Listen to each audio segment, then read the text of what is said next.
Hello students, I hope you are completely safe and doing your best. Student, जैसे कि आपको मालूम है, मैंने पहले ही आपको बता दिया है कि आज मैं आपको डायरेक्ट इनडायरेक्ट टीच करूँगी।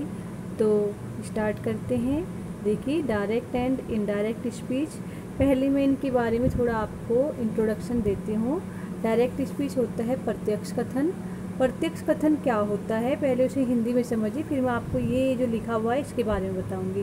देखिए, डायरेक्ट स्पीच हम उस स्पीच को कहते हैं जब हम किसी की कही हुई बात को, किसी ने जो भी कहा है उसे हम ऐसा का ऐसा दोहरा देते हैं, उसमें ज़रा भी परिवर्तन नहीं करते हैं, उसको हम कहते हैं डायरेक्ट स्पीच। सपोज कीजिए आप 3 फ्रेंड हैं, आप मोहन, सोहन और गौतम है।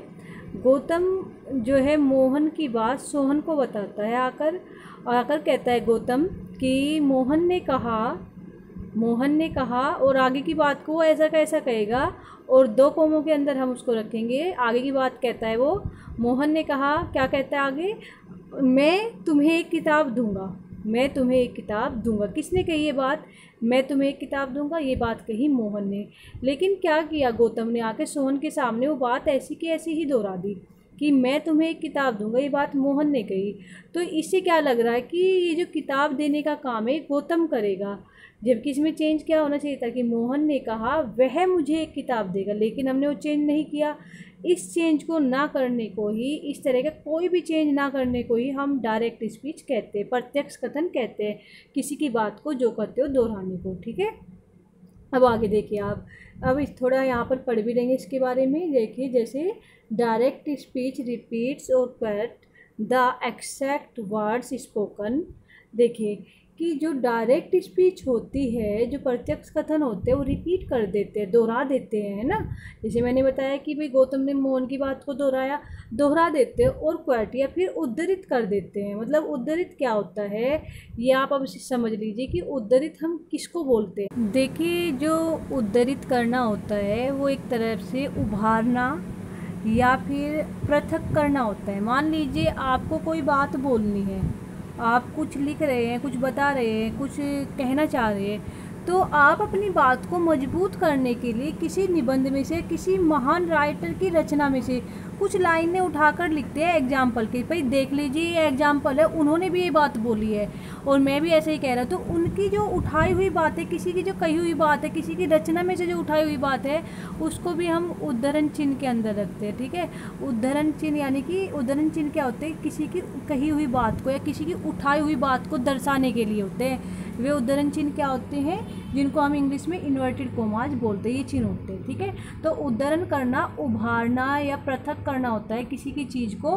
मतलब अपनी चीज़ को मजबूत बनाने के लिए किसी की रचना में से कोई अंश जो उठा दिया जाता है और उसको जो हम दिखाते हैं कि ये उसका एग्जाम्पल है, तो उसको अलग दिखाने के लिए हम इन 2 चिन्हों का प्रयोग करते हैं। इसी को हम उद्धरण चिन्ह बोलते हैं, और किसी उसको दिखाने का जो काम कर रहा है उसको हम बोलते हैं उद्धृत करना। ठीक है, तो किसी की जो डायरेक्ट स्पीच होती है वो तो या तो किसी की बात को ऐसा का ऐसा दोहराना होता है, उद्धृत करना होता है, मतलब उभार के दिखाना होता है क्या कि किसी के एक्सैक्ट वर्ड जो उसने बोले, बिल्कुल वे ही शब्द जो उसने बोले उनको हुई दिखाना होता है, हाईलाइट करना होता है एक तरह से।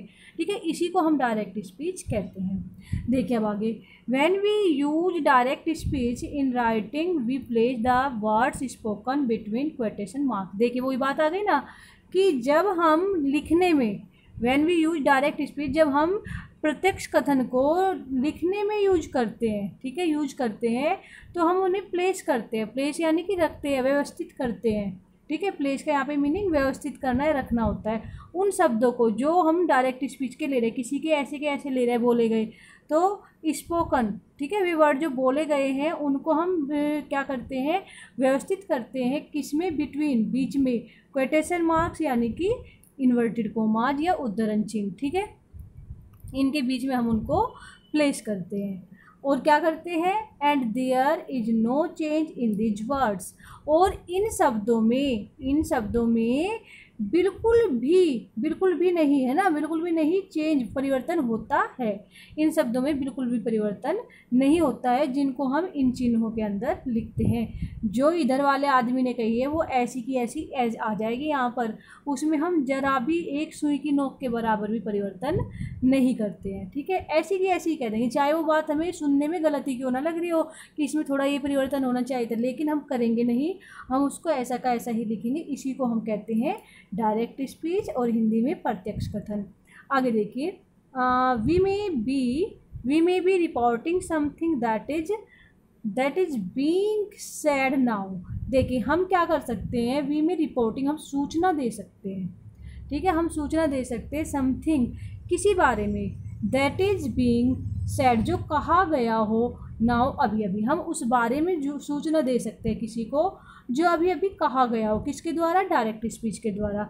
डायरेक्ट स्पीच का यूज करके हम किसी को वो सूचना दे सकते हैं जो अभी अभी किसी के द्वारा कही गई हो, ऐसी की ऐसी सूचना हम किसी दूसरे को दे सकते हैं। जैसे कि यहाँ पर एग्जाम्पल दिया है, for example a telephone conversation.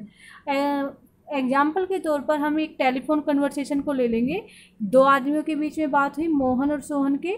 Mohan आकर गौतम को बात बताने लगे, उसके और सोहन के बीच में क्या बात हुई, और उन बातों को, वो सोहन की बातों को और अपनी बातों को ऐसा कैसे बताने लगे, उसने ये कहा मैंने ये कह दिया, उसने ये कहा मैंने ये कह दिया। तो इसको, जिसमें वो परिवर्तन ही नहीं कर रहा है, ना अपनी बात में ना सोहन की बात में, वो जो उसने कही वो उसके ऐसी की ऐसी दोहरा दी, जो उसने कही वो अपनी दोहरा दी उसने। तो इसी को हम कहते हैं डायरेक्ट स्पीच। ये एक एग्जाम्पल है। आगे देखिए, और टेलिंग समवन, ये तो हो गई कि भाई किसी ऐसी बात की जो अभी अभी किसी ने कही हो उसकी सूचना देना हो सकता है, ठीक है, किसी को। जैसे कि एग्जांपल दे दे यहाँ पे टेलीफोन कन्वर्सेशन की, जैसे टेलीफोन पे बात हुई मोहन सोहन की, और मोहन ने जो है सोहन को जो भी कहा उसने जाके वो गौतम को बताया कि भाई हमारी अभी अभी ये बात हुई है फ़ोन पे। तो ये सूचना देना ही तो हुआ किसी को एक तरह की। तो ये हो गया एक तो एग्जाम्पल, ठीक है, किसी की अभी अभी हुई बात की सूचना देना हो गया। दूसरा क्या है, और telling someone later about a previous conversation. ये तो जैसे टेलीफोन पर अभी बात हुई थी, अभी जाके उसने गौतम को बता दी अपनी और मोहन की बात। और ये, या फिर ऐसा भी हो सकता है कि भाई किसी के बीच में बात तो हो चुकी है, कन्वर्सेशन तो हो चुकी है किसी के बीच में, प्रीवियस पहले से ही है ना, पहले से ही कन्वर्सेशन हो चुकी है, लेकिन वो बताई गई है किसी को बाद में, ठीक है, इसके बारे में किसी को बताया गया है बाद में। अबाउट मीन्स होता है बारे में, ठीक है, इसके बारे में बताया गया है किसी को बाद में। कन्वर्सेशन पहले होगी। कन्वर्सेशन क्या होती है, वार्तालाप, ठीक है, बातचीत, एक तरह की बातचीत तो दो आदमियों के बीच में पहले ही हो चुके हैं, लेकिन तीसरे आदमी को बाद में बताई गई है इस कन्वर्सेशन के बारे में, इस बातचीत के बारे में। और एक एग्जांपल क्या है, जब टेलीफोन पर दो आदमियों ने अभी अभी बात की और जाकर तुरंत तीसरे आदमी को उसकी रिपोर्ट दे दी, तो एक वो होती है।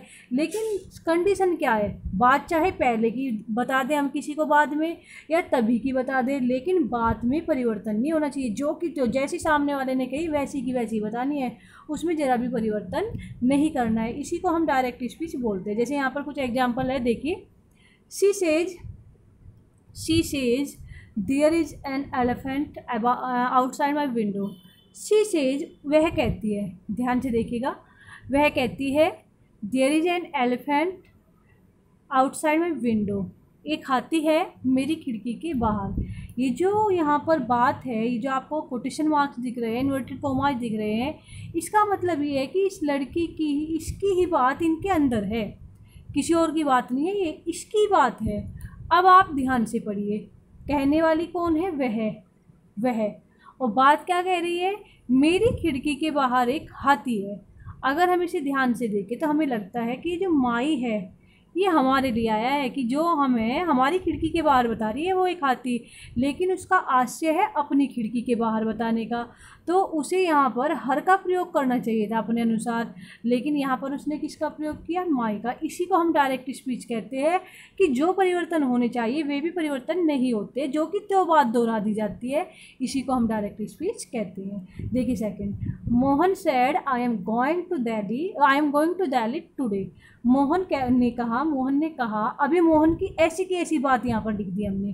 क्या कहा मोहन ने, I am going to Delhi today, मैं आज मैं दिल्ली जा रहा हूँ, आज मैं दिल्ली जा रहा हूँ। देखिए बात ही मोहन की है, मोहन अपने लिए कह रहा है मैं दिल्ली जा रहा हूँ, मोहन ने तो अपने लिए कहा, लेकिन बताने वाले ने क्या करा, ऐसी की ऐसी बात दोहरा दी। हमें क्या लग रहा है कि मैं जा रहा हूँ दिल्ली, जो बताने वाला है वो जा रहा है दिल्ली, न कि मोहन।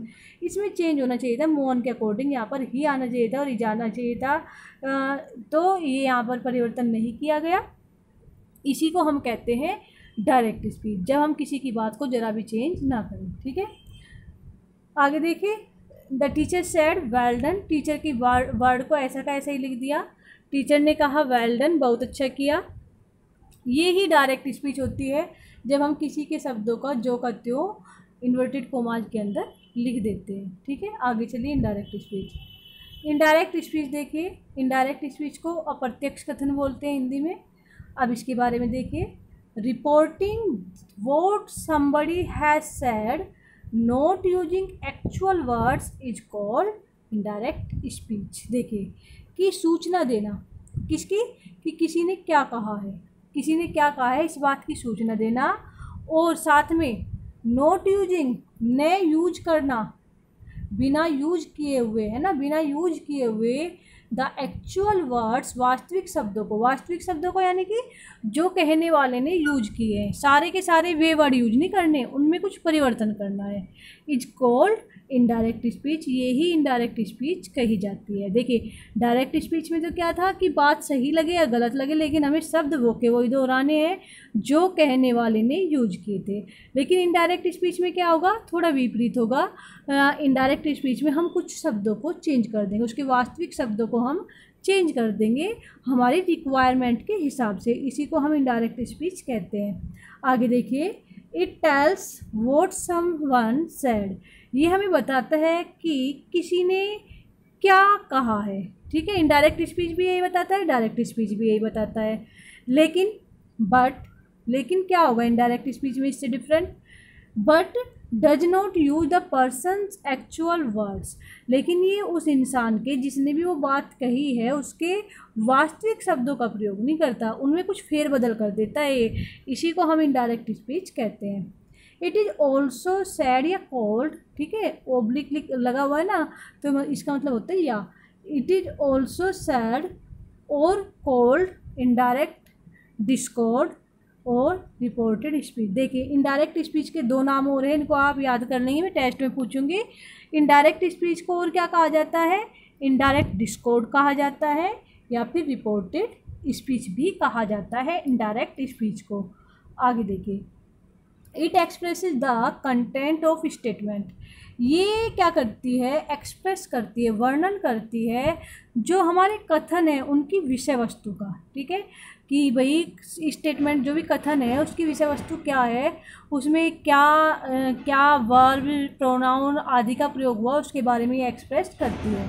ठीक है, और स्टेटमेंट को करती है एक, तो दूसरा क्वेश्चंस को करती है ये क्वेश्चन। ठीक है, या और भी जो भी कही जाने वाली बात है उनको बिना किसी क्वेटिंग दैम, है ना, बिना किसी उद्धरण चिन्ह के ये क्या करती है, एक्सप्रेस करती है, उनका वर्णन करती है। ठीक है, कि ये जो होती है इनडायरेक्ट स्पीच, ये स्टेटमेंट को, ठीक है, जो भी स्टेटमेंट है, ये क्वेश्चन है और जो भी कही जाने वाली बात है उनकी जो विषय वस्तु है उसको बिना किसी उद्धरण चिन्ह के और बिना किसी वास्तविकता के, है ना, बिना किसी वास्तविकता के कह देती है, एक्सप्रेस कर देती है।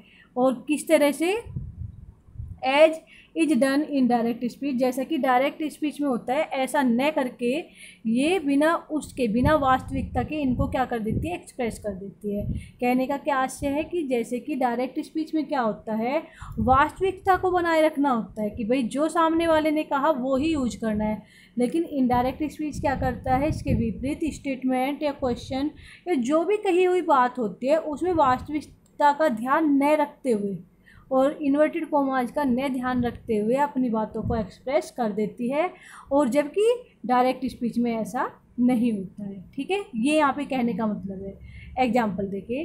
She says that there is an elephant outside her window. देखिए अब हमने उसी सेंटेंस को इनडायरेक्ट स्पीच में चेंज किया है जो आपने पीछे पढ़े हैं। शी सेज, वह कहती है, कोमे का स्थान ले लिया दैट, कि there is an elephant outside her window, क्योंकि हर का ही प्रयोग होना चाहिए उसके अनुसार, कि उसकी खिड़की के बाहर एक हाथी है। वह कहती है कि उसकी खिड़की के बाहर एक हाथी है। ये उस लड़की की कही हुई बात है और इसको हमने उसी के अनुसार जो परिवर्तन होने चाहिए थे परिवर्तन करके हमने यहाँ पर लिख दिया है। ठीक है, आगे देखिए, जब आप डायरेक्ट इनडायरेक्ट के नियमों को पढ़ेंगे आपको ये सारी बातें बहुत अच्छे से समझ आएंगी। अभी आप केवल इनका परिचय ले रहे हैं तो थोड़ी आपको कठिनाई आ सकती है। सेकंड एग्जांपल देखिए, Mohit said that he was going to Delhi today, sorry that day. देखिए मोहित ने क्या कहा था, I am going to Delhi today. अब यहाँ पर क्या हुआ, मोहित के अकॉर्डिंग हमने, क्योंकि आई से तो ये लगेगा कि मैं जा रहा हूँ बताने वाला, लेकिन हमें तो मोहित को ही पहुँचाना है, तो हमने यहाँ पर मोहित के अकॉर्डिंग ही बना दिया। ये कैसे बनेगा, ये आपको जब आप डायरेक्ट इनडायरेक्ट के नियमों को पढ़ेंगे तब आपको सारी बातें अच्छे से समझ आ जाएंगी कि ये ही क्यों बना, ये और कुछ क्यों नहीं बना। ठीक है, ही के बाद यहाँ पर क्योंकि सैड है तो इसके अकॉर्डिंग हमने यहाँ पर वॉज का प्रयोग किया। ये नियमों में सारी बातें आपको समझ आएंगी। अभी आप केवल परिचय ले रहे हैं तो ये देख लीजिए कितना परिवर्तन आता है इनडायरेक्ट स्पीच में डायरेक्ट स्पीच से। ठीक है, गोइंग टू दिल्ली टुडे को बदल दिया यहाँ पर दैट डे में। आगे देखिए, द टीचर एप्लॉडेड, ये किसी को शाबाशी देना होता है, सैड की जगह प्रयोग किया गया ये। बाय सेइंग, कहकर, क्या कहकर, वेल डन, बहुत अच्छा। आगे देखिए, some important points to remember while changing a direct speech into an indirect speech, कि जब हम एक डायरेक्ट स्पीच को इनडायरेक्ट स्पीच में बदलते हैं उस दौरान, ठीक है, हमें कुछ पॉइंट्स को, कुछ बातों को जो है, कुछ बिंदुओं को ध्यान में रखना चाहिए, याद रखना चाहिए। वे बिंदु यहाँ पर बताए गए हैं, वे क्या क्या है देखिए। सबसे पहले तो ये हटा लेंगे, कुछ नहीं है, ये मिस्टेक हो गई थी, मैंने दोबारा से नीचे लिख दिया है। देखिए, we divide a direct speech into two parts. First part is outside the inverted commas and the second part is within the commas. देखिए सबसे पहली बात कि हम एक डायरेक्ट स्पीच को दो हिस्सों में बांट देते हैं। मतलब ये जो हम आपने ऊपर पढ़े हैं, देखे हैं, देखिए डायरेक्ट स्पीच में दो हिस्सों में बट जाते हैं। एक तो कोमे के बाहर का हिस्सा होता है जो आपको दिखाई दे रहा होगा, कोमे से बाहर का हिस्सा ये है, और यहाँ से लेके नीचे तक ये कोमे के अंदर का हिस्सा है, ये एक पार्ट होता है, ये एक पार्ट होता है, और ये सारा एक पार्ट होता है यहाँ तक। ठीक है, ये अगर आप दूसरे सेंटेंस में भी देखें, ये एक पार्ट होता है और यहाँ से लेके यहाँ तक ये एक पार्ट होता है। तो डायरेक्ट स्पीच को हम क्या करते हैं, दो हिस्सों में बांट लेते हैं, एक कोमे के बाहर का जो हिस्सा होता है और एक इन्वर्टेड कोमाज के अंदर का हिस्सा। दूसरा देखिए रूल, पहले तो हमें यही करना है, डिवाइड कर लेना है एक डायरेक्ट स्पीच को, तभी हम उसे इनडायरेक्ट में बदलेंगे। पहले डिवाइड करना सीख जाएंगे। The subject of the first part is called reporter and the verb is called reporting verb. देखिए क्या कहा कि जो ये फर्स्ट पार्ट है इसका जो सब्जेक्ट है ये तो होगा रिपोर्टर। ठीक है, समझ आ रहा होगा, रिपोर्टर। और इसमें जो ये वर्ब आई है, क्या आई है वर्ब, सेज। वर्ब क्या होता है, काम होता है ना, सेज यहाँ पर आई है, तो ये होगी रिपोर्टिंग वर्ब, रिपोर्टिंग वर्ब। ठीक है, रिपोर्टिंग वर्ब। ये बात हमें याद कर लेनी है कि, और इस पूरे हिस्से को भी आप रिपोर्टिंग वर्ब बोल सकते हैं।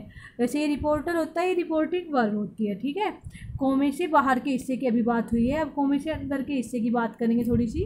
देखिए, we use a comma after reporting verb, ये बात भी आपको यहाँ पर दिखाई दी होगी कि हम ये जो रिपोर्टिंग वर्ब है ये आपको बताई मैंने अभी भी कि ये रिपोर्टिंग वर्ब होती है, इसके बाद एक कोमा होता है, दिख रहा होगा आपको सारे में, इन्वर्टेड कोमा से पहले एक कोमा आया हुआ है नीचे की साइड, एक कोमा हमें लगाना होता है, ये भी आपको ध्यान में रखना है। ठीक है, आगे देखिए अगला नियम, चौथा नियम क्या है, in direct speech the first letter of the sentence within the inverted commas is always written in capital.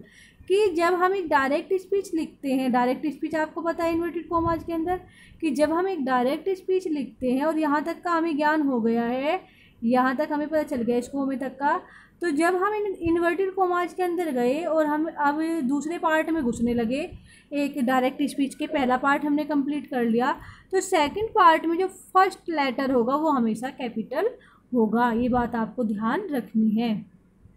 आगे चलिए, fifth rule, inverted commas are not use in indirect speech. ये तो बात आपको पता ही है कि इनडायरेक्ट स्पीच में तो कोई इन्वर्टेड कोमाज वगैरह आता ही नहीं है, आपने अभी देखा है। ये इनडायरेक्ट स्पीच में नहीं है, डायरेक्ट स्पीच में थे, लेकिन इनडायरेक्ट स्पीच में इनकी जगह दैट ने ले ली। ठीक है, आगे देखिए अगला नियम है verb pronouns and near ads are change in indirect speech we can change the words mention here as the following. देखिए कि ये जो वर्ड यहाँ पर हमने मेंशन किए हैं, वर्ब, प्रोनाउन और नियरेंस, ये सब जो है हम चेंज करते हैं डायरेक्ट इनडायरेक्ट स्पीच में, ये चेंज हो जाती है सारी चीज़ें। ठीक है, और ये कैसे चेंज होती है वो बताया गया है नीचे कि वे कैसे चेंज होगी। देखिए अब सबसे पहले चेंज आया टेंस या वर्ब का। ये आपको यहाँ पर दिखाई दे रहा है कि भाई अगर डायरेक्ट स्पीच का टेंस इंडेफिनिट है प्रेजेंट का तो पास्ट का इंडेफिनिट बन जाएगा। अगर प्रेजेंट का कॉन्टिन्यूस है तो प्रेजेंट का पास्ट का कॉन्टिन्यूस बन जाएगा। प्रेजेंट का परफेक्ट है, पास्ट का परफेक्ट हो जाएगा। प्रेजेंट का परफेक्ट कॉन्टिन्यूस है, पास्ट का हो जाएगा। ये तो हो गई प्रेजेंट की बात, यानी कि प्रेजेंट का जोन सा पार्ट है इंडेफिनिट है तो पास्ट का इंडेफिनिट बन जाएगा, कॉन्टिन्यूस है तो पास्ट का कॉन्टिन्यूस, परफेक्ट है तो पास्ट का परफेक्ट, इस तरह से चेंज हो जाएंगे। लेकिन अगर पास्ट आ जाए इधर, ठीक है, पास्ट इंडेफिनिट हो जाएगा पास्ट परफेक्ट। ठीक है, ये नहीं कि ये प्रेजेंट में पहुंच जाएंगे, ये बनेंगे पास्ट में ही, लेकिन ये पास्ट परफेक्ट हो जाएगा, सॉरी ये हो जाएगा पास्ट परफेक्ट, और ये पास्ट कॉन्टिन्यूस हो जाएगा पास्ट परफेक्ट कॉन्टिन्यूस। ये जो है पास्ट परफेक्ट ये चेंज नहीं होता है, जैसे इन्होंने इनके सामने ऐसा कैसे लिख दिया, यानी कि नो चेंज, ये दोनों नो चेंज रहते हैं। ठीक है, आगे चलिए अब आ जाते हैं थोड़ा विल सेल। जो ये फ्यूचर होता है, फ्यूचर में कुछ चेंज नहीं होता है, केवल विल सेल का चेंज होता है। विल बदल जाता है वुड में, सेल बदल जाता है शुड में। ठीक है, अब थोड़ी मॉडल्स देख लीजिए। मे और कैन माइट और कुड में बदल जाते हैं। शुड और वुड ही रहते हैं। माइट और कुड ही रहते हैं। ओट टू ही रहता है। यूज टू ही रहता है। मस्ट ही रहता है। ठीक है, इनडायरेक्ट स्पीच में भी। आगे देखिए, ये कुछ आपकी मैंने जो थोड़ी सुविधा के लिए थोड़ा इसको मैंने दूसरे तरीके से भी लिखा है। अगर आपको इतना बड़ा प्रेजेंट इंडेफिनिट को पास्ट इंडेफिनिट कैसे करें ये समझ ना आ रहा है तो यहाँ थोड़ा इजीली मैंने लिख दिया है। जहाँ पर भी इजारे में दिखाई देंगे वे वोज वन में बदलेंगे सब्जेक्ट के अकॉर्डिंग। ठीक है, फर्स्ट फॉर्म हमेशा कहाँ किस में बदलेगी, वो सेकंड फॉर्म में बदलेगी। सेकंड फॉर्म हमेशा हैड और थर्ड फॉर्म में बदलेगी। ये आसान तरीका है। या तो आप कह लीजिए पास्ट इंडेफिनिट जो है पास्ट परफेक्ट में बदल जाएगा, या कह लीजिए सेकंड फॉर्म जो है हैड प्लस थर्ड फॉर्म में बदल जाएगी। कभी कभी क्या होता है फर्स्ट फॉर्म भी होती है लेकिन उसके साथ डिड होता है, तब भी हैड और थर्ड फॉर्म आएंगे। ठीक है, आगे देखिए डू डज बदल जाएंगे, ये हट जाएंगे डू डज। ठीक है, और इनको जो है हम क्या कर देंगे, इनको हम या तो सेकंड फॉर्म में बदल देंगे या हम डिड का यूज करके फर्स्ट फॉर्म में बदल देते हैं। वो कंडीशन बताती है कि कंडीशन क्या है। ठीक है, अब देखिए डू डज अगर दिया हुआ है और नोट दिया हुआ है तो डिड नोट में बदल जाते हैं और फर्स्ट फॉर्म आ जाती है। ठीक है, आगे देखिए did note plus first form हो तो had note plus third form हो जाती है। सेल और विल हो तो वुड और यहाँ पर शुड और ऐड कर लीजिएगा आप, शुड भी हो जाता है, सेल का शुड हो जाएगा। ठीक है, सेल को हम बदल देंगे शुड में। ठीक है, वैसे वुड भी उसकी जगह प्रयोग हो जाता है, सब्जेक्ट को देखना होता है। आगे देखिए कैन बदल जाएगा कुड में, मे बदल जाएगा माइट में, हैज है बदल जाएंगे हैड में, हैड बदल जाए हैड में कोई परिवर्तन नहीं, हैड प्लस थर्ड फॉर्म में कोई परिवर्तन नहीं, वुड शुड में कोई परिवर्तन नहीं, और माइट कुड में कोई परिवर्तन नहीं, मस्ट और ओट टू में कोई परिवर्तन नहीं।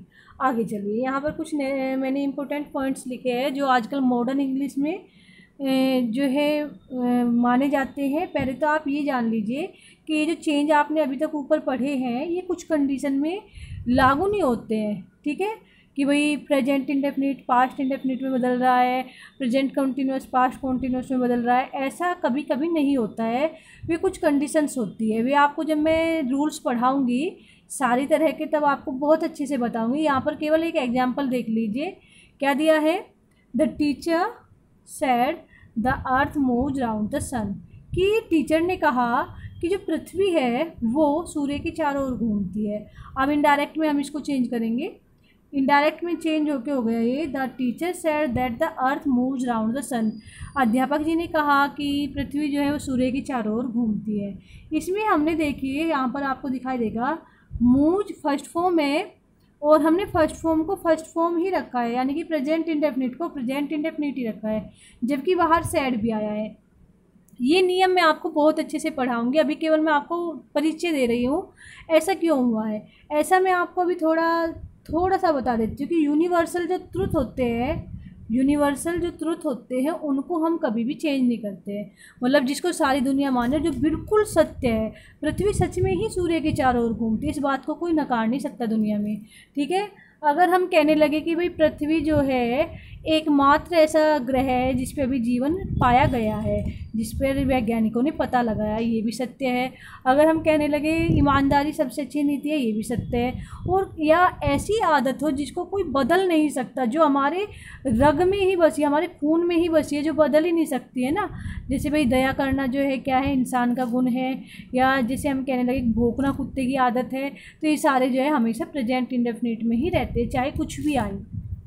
आगे देखिए, ये मॉडर्न इंग्लिश के कुछ रूल्स हैं यहाँ पर जो मैं आपको बता रही हूँ। देखिए, if must is said as moral duty, responsibility, rules, principles एस एक्स्ट्रा, then must is not change in indirect speech. कि अगर ये जो मस्ट वर्ड आता है, मॉडल जो मैंने बताई है, मस्ट इसका मीनिंग होता है चाहिए। ठीक है बच्चों, ये जो चाहिए, ये मैं आपको कंपटीशन लेवल की बात बता रही हूँ। अगर आप अपने इंटरमीडिएट में इसको मस्ट को मस्ट ही लिख के आ जाते हैं इनडायरेक्ट स्पीच में तो कोई बात नहीं है, लेकिन जब आप कंपटीशन में जाएंगे, इंटर के बाद सभी कोशिश करने लगते हैं जॉब के लिए, तो उसमें कुछ नियम होते हैं जिनको आपको फॉलो करना पड़ता है। कि भाई अगर मस्ट का सेंस आ रहा है हमारी जिम्मेदारी को लेकर, कि हमारी जिम्मेदारी अभी हमें करना ही चाहिए, रिस्पॉन्सिबिलिटी को शो करता है मस्ट, हमारी मोरल ड्यूटी, नैतिक कर्तव्य, कि भाई माता पिता की सेवा करना हमारा नैतिक कर्तव्य है। या हमारे किसी मतलब जो है हमारे नियमों की बात करता है, सिद्धांतों की बात करता है मस्ट, तो हम इसको बदलते नहीं है इनडायरेक्ट स्पीच में, हम इसको ऐसा कैसे ही रखते हैं। लेकिन जब मस्ट जो है केवल नेसेसिटी को दिखाने लगे, आवश्यकता को दिखाने लगे, आवश्यक होना दिखाने लगे किसी चीज़ का प्रेजेंट या फ्यूचर में, तो हम उसको उसके भाव के अनुसार, स्थिति के अनुसार उसे has to, have to, had to, would, will have to, would have to इनमें बदल देते हैं। ठीक है, देखिए जैसे आप पहले ऊपर वाले देखिए example, he said we must love our country. उसने कहा हमें अपने देश को प्यार करना चाहिए। मतलब ये बात सभी पे लागू होनी चाहिए, सच्ची बात है, नैतिक कर्तव्य, हर इंसान को अपने देश को प्यार करना ही चाहिए। तो हम इसमें मस्ट का ही प्रयोग करेंगे, ये तो हमारा नैतिक कर्तव्य। भाई देश में रह रहे हैं तो देशद्रोह थोड़ी ना करेंगे, देश से प्यार ही करना चाहिए, देश के बारे में अच्छा सोचना चाहिए। दूसरा example, he sad one must do one duty, कि ये प्रत्येक को अपना कर्तव्य निभाना चाहिए। भाई अगर मैं एक टीचर हूँ, मुझे अपना कर्तव्य निभाना चाहिए, मुझे आपको पढ़ाना चाहिए। आप स्टूडेंट हैं, आपको अपना कर्तव्य पूरा करना चाहिए, आपको पढ़ना चाहिए। आप बेटे हैं, आपको अपना कर्तव्य पूरा करना चाहिए, अपने माता पिता की सेवा करनी चाहिए। ठीक है, तो ये सबकी ड्यूटी होती है, उनको अपनी ड्यूटी पूरी करनी ही चाहिए, ये सच्ची बात है। अगर इंसान अपनी ड्यूटी को ना निभाए, माँ बाप अपनी ड्यूटी को ना निभाए, तो बच्चों को अच्छे से पालन पोषण ना करे, बच्चे अपनी ड्यूटी ना निभाए, तो सारा संसार ही डगमगा जाएगा। तो हर किसी को अपनी ड्यूटी पूरी करनी चाहिए, हमारा नैतिक कर्तव्य है। आप देखिए जब नेसेसिटी की बात हो, केवल कोई मतलब हमारी नैतिकता ना जुड़ी हुई हो, जिम्मेदारी ना जुड़ी हुई हो, हमारे सिद्धांत ना जुड़े हुए हो, हमारे रूल्स ना जुड़े हुए हो तब हम कैसे बदलते हैं। देखिए, ही सेज टू मी, उसने मुझसे कहा, यू मस्ट गो देयर, उसने मुझसे कहा तुम्हें वहाँ जाना चाहिए, तुम्हें वहाँ जाना चाहिए। मतलब मेरे लिए कह रही है कि मुझे जाना चाहिए वहाँ। पहले तो हम इस यू को ही बदल लेंगे आई में। ठीक है, अब देखिए मुझे वहाँ जाना चाहिए और बात हो रही है प्रेजेंट की। अब ये आपको मैं बताऊंगी, मैंने आपको 11th में भी बताए थे कि जब सेज या सैड टू के बाद टू लग जाए तो हम उसे टेल्स में बदल देते हैं। तो ये तो टेल्स बन गया। जुड़ते हैं असर्टिव सेंटेंस जो है दैट से, ये मैं आपको सारी चीज़ें सिखाऊंगी, आप बिल्कुल वरी ना करें, अभी केवल जो मैं बताना चाह रही हूँ वो सीखिए। अब यहाँ पर देखिए यू को हमने आई में बदल लिया, वो क्यों बदला है वो भी मैं आपको आगे बता दूंगी। अब ये जो मस्ट है ये केवल आवश्यकता को दर्शाता है कि भाई तुम्हें जरूर जाना चाहिए वहाँ पर। कोई ना तो नैतिक ड्यूटी है उसकी कि भाई इसके बिना कोई पहाड़ टूट पड़ेगा, है ना ही कोई उसका नियम है कि भाई नियम है कोई, ना ही ये जो है हमारा जो है रिस्पॉन्सिबिलिटी है, ना नैतिक कर्तव्य है। तो क्या करेंगे, हम इस मस्ट को चेंज कर देंगे आई के अकॉर्डिंग और टेंस के अकॉर्डिंग। टेंस क्या है, प्रेजेंट, तो प्रेजेंट में हैज या हैव में से एक बनेगा, आई के अकॉर्डिंग ये हैव बनेगा, have to go, I have to go there. आगे देखिए, कुड वैसे तो चेंज नहीं होता है इंटरमीडिएट में, लेकिन जब आप कंपटीशन लेवल में जाएंगे तो कुड और हैड टू को भी आपको चेंज करना होगा। देखिए, कुड की अगर हमें इनडायरेक्ट स्पीच बनानी है और किसी सेंटेंस में कुड आया हुआ है तो हम उसको बदल देते हैं हैड बीन एबल टू। देख लीजिए, 4 वर्ड रट लीजिए, हैड बीन एबल टू। ये कॉम्पिटिशन लेवल में आता है, इंटरमीडिएट में तो आप कुड को कुड लिख देंगे, गलत नहीं होगा। और हैड टू अगर आया हुआ है हमारे डायरेक्ट स्पीच में तो हम उसको बदल देते हैं हैड टू में, 2 बार हैड लिख के टू। ठीक है, एग्जाम्पल देख लीजिए, Radha sad I could help you. तो आप देखिए, राधा सैड कुड को किस में बदल दिया, she had been able to, 4 word, had been able to help me और शी वगैरह को मत देखिए, बस आप ही देखिए कुड को किस में बदला। ठीक है, आगे देखिए, Soma said I had to go. Soma said that, had to को देखिए किस में बदलेंगे, सी हैड टू गो। ठीक है, इस तरह से हम मॉडर्न इंग्लिश में इनको बदलते हैं। आगे चलिए, अब आए चेंजेज ऑफ प्रोनाउंस।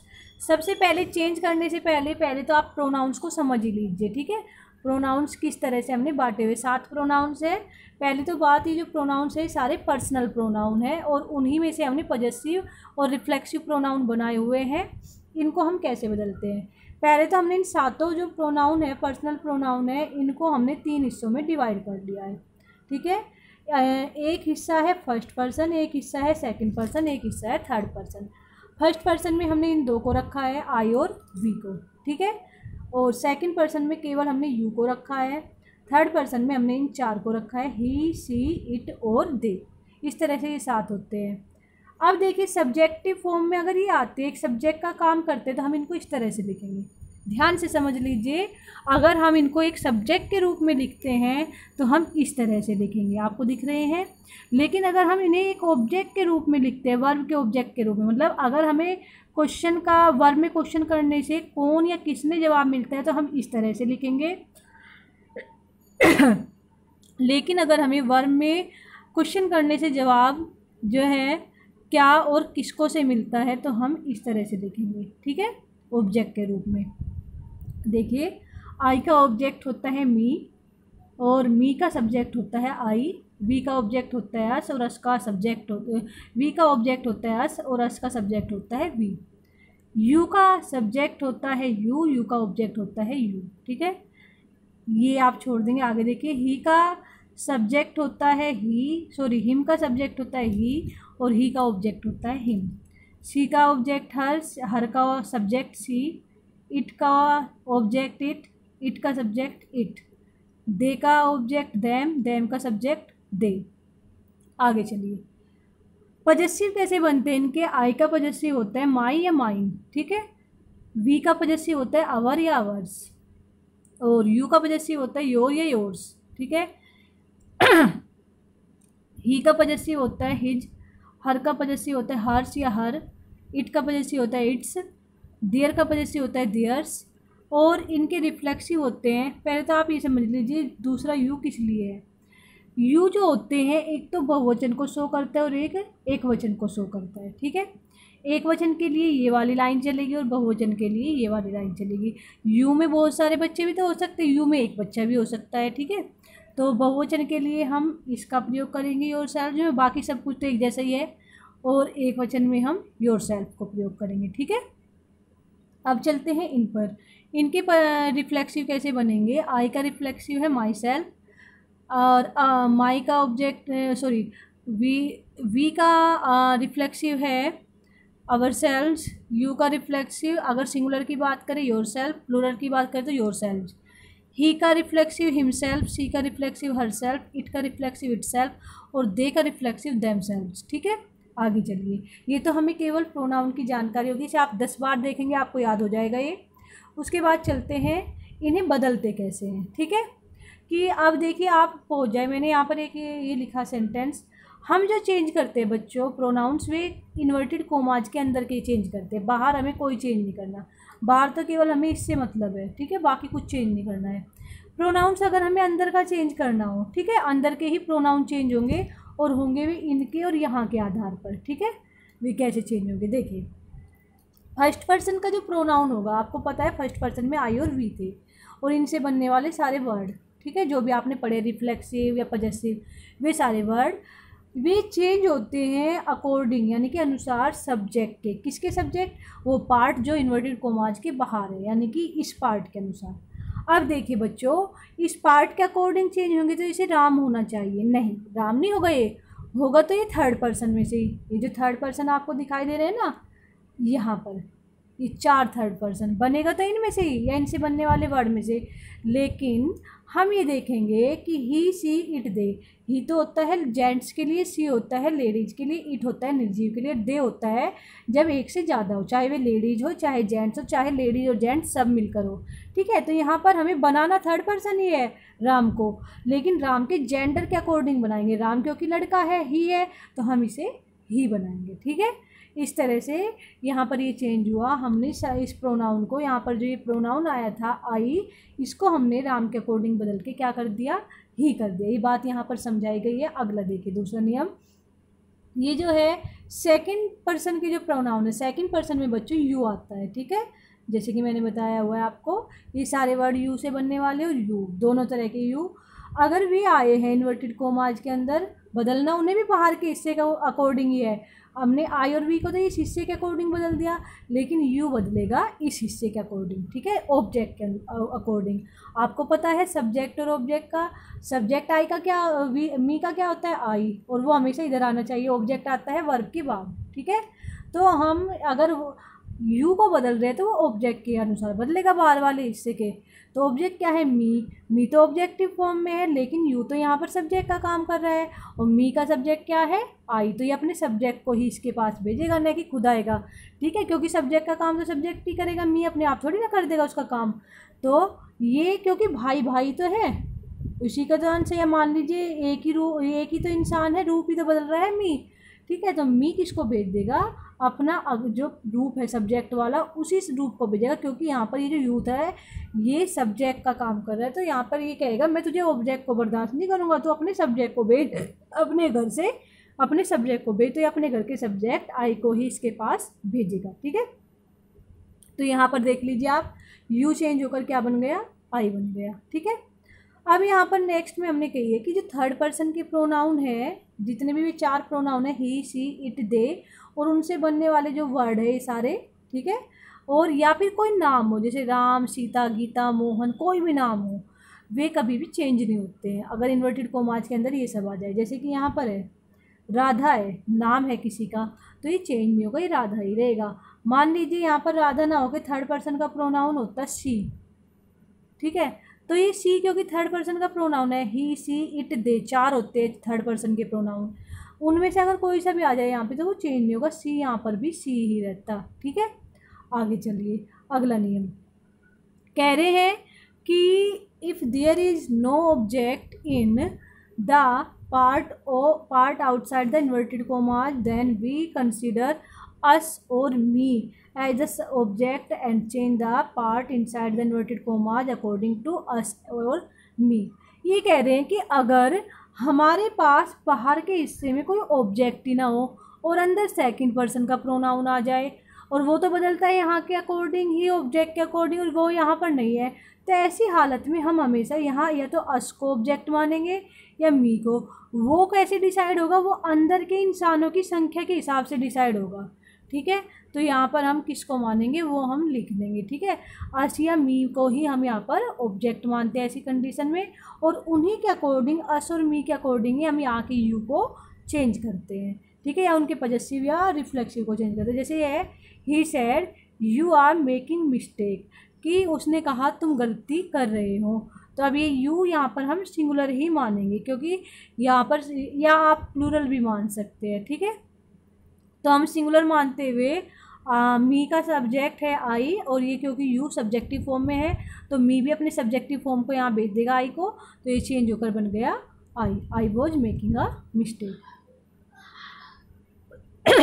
आगे चलिए, आगे कहा गया है इफ़ इन रिपोर्टेड स्पीच, यानी कि part inside the inverted commas, कोमे के अंदर का भाग, अंदर की बात कर रहे हैं, बाहर की बात नहीं कर रहे, इसकी बात करें अंदर वाली सेंटेंस की, कोमे के बाहर की बात नहीं हो रही है ना, कि ऐसा वी, ठीक है, अगर कोमे के अंदर वी शब्द आए is use for all mankind then it is not change in indirect speech. देखिए अभी क्या कहा गया था कि आई और वी फर्स्ट पर्सन के प्रोनाउन होते हैं और वे बाहर वाले हिस्से के सब्जेक्ट के अनुसार बदलते हैं। ध्यान से सुनिएगा कि आई और वी फर्स्ट पर्सन के प्रोनाउन होते हैं और ये हमेशा बाहर के हिस्से के अकॉर्डिंग बदलते हैं। लेकिन ये ध्यान रखना है कि जब ये वी केवल कम आदमियों की बात ना करे, थोड़े आदमियों पे लागू होने वाली बात ना करे, ऐसी बात करे जो पूरी मानव जाति पर, मानव जाति के लिए क्या हो, मान्य, पूरी मानव जाति पर लागू हो रही हो, ऐसी कोई बात करे तो हम वी को वी ही रखेंगे, उसको चेंज नहीं करेंगे, ठीक है। अंतर समझ आ रहा होगा आपको। देखिए they said we can not live without water, उन्होंने कहा हम पानी के बिना नहीं जी सकते। इसका मतलब क्या है कि भाई मानव जाति पानी के बिना नहीं रह सकती है। वी का सेंस यहाँ पर ये आ रहा है, क्योंकि कोई भी इंसान नहीं जी सकता पानी के बिना, तो इसलिए हम वी को वी रखेंगे, ठीक है।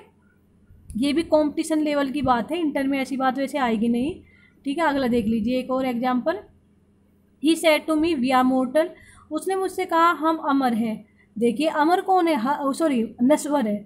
हर इंसान क्या होता है, नश्वर होता है। हर इंसान जिसने जन्म लिया उसको मरना होता है। हर प्राणी, हर जीव जिसने भी जन्म लिया उसको मरना ही होता है। तो ये तो सब पर लागू हो रही है बात, इसलिए यहाँ पर भी वी क्या है, बदलेगा नहीं, ऐसा कैसे ही रहेगा। जो बात सब पर लागू ना हो, एक दो आदमी ये कह दे हम तो ऐसा नहीं करेंगे, ऐसा नहीं है हमारे लिए, तो ऐसा नहीं है, तो वहाँ पर हम वी को चेंज कर देंगे। लेकिन जहाँ कोई भी नकार ना सके, हर किसी पे वो बात लागू हो रही हो, तो हम वी को वी रखेंगे, ठीक है। अगर लागू नहीं हो रही है सब पे तो हम वी को बदल देंगे उसके बाहर वाले सब्जेक्ट के अनुसार, ठीक है। आगे देखिए, if the editor of magazine newspaper use we us our for him then we change it, मतलब किसे चेंज करेंगे, वी को, अस को और अर को, ठीक है, according to its position in it and its, ठीक है। क्या कि जब न्यूज़पेपर का एडिटर, ठीक है, जो एडिट करता है न्यूज़पेपर का जो संपादक है या मैगजीन का जो संपादक है, अगर वो वी का यूज कर रहा है या अवर का यूज कर रहा है या अस का यूज कर रहा है, तो हम उनको इट या इट्स में बदल देते हैं, ठीक है। इट का ऑब्जेक्ट, देखिए वी का ऑब्जेक्ट अस होता है तो इट का ऑब्जेक्ट इट होता है। अस की जगह भी इट लेगा, वी की जगह भी इट लेगा, ठीक है, और अवर की जगह इट्स ले लेगा। तो कब, जब मैगजीन या न्यूज़पेपर के संपादक वी का यूज कर रहे हैं, जैसे कि यहाँ पर है द टाइम्स ऑफ इंडिया, ये एक न्यूज़पेपर का नाम है, ठीक है। Says we are trying our best to keep you well informed, ठीक है, ये वेल हटा लेना, एक फालतू लग गया, वेल इन्फॉर्म्ड, ठीक है। कि टाइम्स ऑफ इंडिया जो है कहता है कि हम कोशिश कर रहे हैं आपको अच्छी जानकारी देने की, अपनी तरफ से अच्छी जानकारी देने की। तो इसको अच्छे इनडायरेक्ट स्पीच में चेंज नहीं हो पाया, इसको इनडायरेक्ट स्पीच में चेंज कर लेंगे। देखिए पहले तो आप यही लिखेंगे द टाइम्स, इसे कर लेंगे times of India, India says that कर लेंगे। और आगे का सेंटेंस देख लीजिए, आगे का सेंटेंस अब मैं लिख रही हूँ, यानी कि यहाँ तक आपको ऐसा ही लिखना है। इसे चेंज कर लेंगे अपनी कॉपी में भी इनडायरेक्ट स्पीच में, और कोमे की जगह दैट ले लेगा, इन्वर्टेड कोमाज की जगह। अब देखिए बच्चों, ये जो वी है, क्योंकि एक सब्जेक्ट का काम कर रहा है, तो हम यहाँ पर इट की सब्जेक्टिव फॉर्म लिखेंगे इट, ठीक है। और यहाँ पर ये वेल नहीं, हाँ इट को करेंगे, और इट के साथ आर का प्रयोग नहीं होता है, इच का प्रयोग होगा।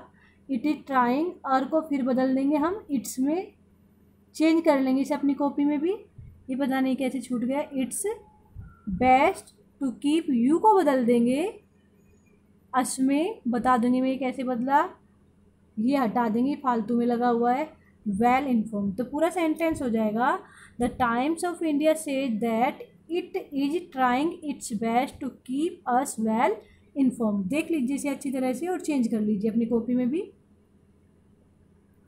आगे देखिए changes of nearness.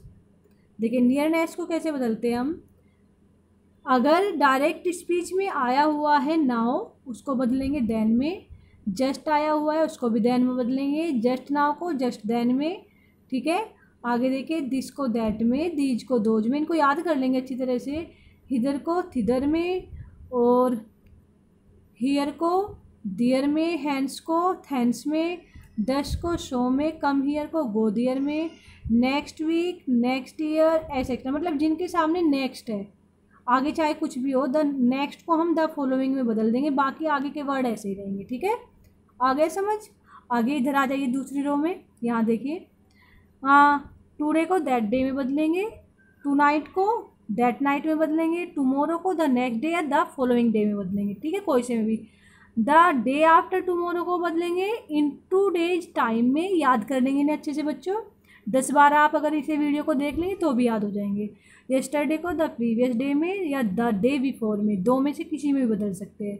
The last night को बदलेंगे द प्रीवियस नाइट में, द डे बिफोर येस्टरडे को बदलेंगे 2 डेज बिफोर में, अगो को बदलेंगे बिफोर में, आ ईयर अगो को बदलेंगे आ ईयर बिफोर या फिर द प्रीवियस ईयर। ठीक है, लास्ट वीक लास्ट ईयर मतलब फिर से अब की बार लास्ट वर्ड है, लास्ट वर्ड को बदलना है, बाकी सब आगे का ऐसे ही रहेगा। लास्ट वर्ड को बदल देंगे द प्रीवियस में और आगे वाले वर्ड्स को ऐसे ही रखेंगे। ठीक है, आगे देखिए एक नियम और एक नोट्स है यहाँ पर, इस नोट को देखिए। If the speech is said as if it is available at present time then the words of nearness are not changed। कि अगर हमें कही हुई बात से ये आभास हो रहा है कि जो बात है वो इसी समय में कही जा रही है, जिस समय में इंसान बात कर रहा है उसी समय की वो बात है, तो हम जो नियरनेस वाले शब्द होते हैं दिस हियर दियर, इनको हम नहीं बदलते। जैसे देखिए ही सेज, वो कहता है, ही सेज वह कहता है, I am glad to be here this evening, कि मैं आज इस शाम यहाँ आकर बहुत खुश हूँ। देखिए कहता है present in the present tense और प्रेजेंट टेंस में ही ये है, यानी कि कह रहा है और अभी की बात है, यानी कि ये अभी अभी की बात है, अभी कहता है और अभी की ही बात है। तो हम क्या करेंगे, जो नियरनेस वाले वर्ड हैं इनको हम बदलेंगे नहीं, हियर को भी हियर ही रखेंगे और दिस को भी दिस रखेंगे, न कि हियर को दियर करेंगे, न कि दिस को दैट करेंगे। ये ऐसे कैसे रहेंगे, क्योंकि हमें पता चल रहा है जिस टाइम इंसान बोल रहा है उसी टाइम की ये बात है। ठीक है, जब हमें ऐसा आभास होता है तो हम क्या करते हैं, नियरनेस वाले शब्दों को नहीं बदलते। ये भी कॉम्पिटिशन लेवल की बात है, 12th लेवल की बात नहीं है। He says that he is glad to be, here को हियर ही रखा और दिस को दिस ही रखा। आई थिंक यहाँ तक आपको सब समझ आ गया होगा। अगर कुछ नहीं समझ आए तो वो आप मुझे बता सकते हैं व्हाट्सएप पे। Thank you, take care.